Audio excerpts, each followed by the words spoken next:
దేవునికి ప్రియమైన సంఘమా, ఈరోజు దేవుడు మనకి ఇచ్చిన ప్రవచన వాక్యం ఇది.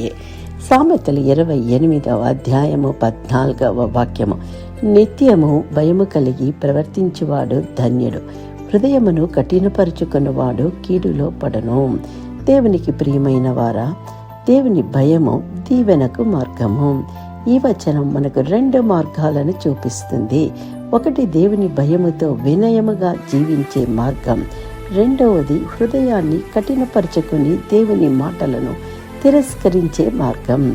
దేవుని భయం అంటే భయపడిపోవడం కాదు, అది దేవుని గౌరవించడం, ఆయన మాటను పాటించడం, పాపానికి దూరంగా ఉండడం.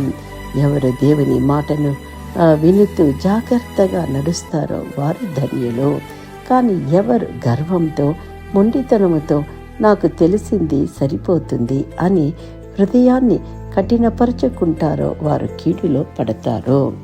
నోవాహు దేవుని భయముతో రక్షింపబడ్డాడు. నోవాహు కాలములో జనులు పాపములో జీవించారు, కానీ నోవాహు దేవుని మాటలను భయభక్తులతో స్వీకరించాడు. దేవుడు ఓడ కట్టమని చెప్పినప్పుడు జనులు నవ్విన నోవాహు నా ఓడను కట్టి దేవుని చిత్తమును నడిపించుకునెను. అందుకే అతని కుటుంబము రక్షింపబడింది. దేవుని భయం మనలను రక్షణ మార్గంలో నడిపిస్తుంది.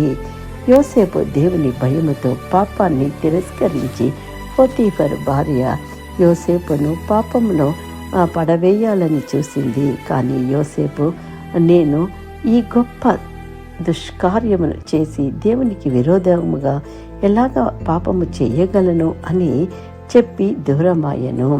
అతనికి దేవుని భయం ఉంది. అందుకే ఆ దేవుడు అతనిని చివరికి ఉన్నత స్థానానికి తీసుకొని వెళ్ళెను. దేవుని భయం మనలను పాపపు ఉరుల నుండి కాపాడుతుంది. ఫారో హృదయాన్ని కఠినపరుచుకుని కీడులో పడ్డాడు.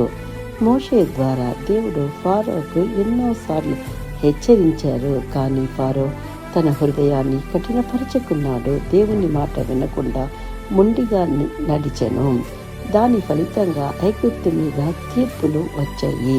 కఠిన హృదయము దేవుని కృపకు దూరంగా కీడు చెయ్య దగ్గరగా చేరుస్తుంది. దావీదు తప్పు చేసిన హృదయాన్ని కఠినపరుచుకోలేదు.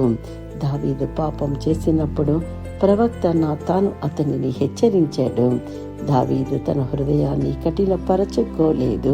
వెంటనే నేను యెహోవాకు విరోధముగా పాపము చేసి తిని అని ఒప్పుకొనెను. అందుకే దేవుడు అతనిని క్షమార్పణ ఇచ్చెను. దేవుని ముందు నలిగిన విలిగిన హృదయముతో క్షమార్పణను పొందుకున్నాడు.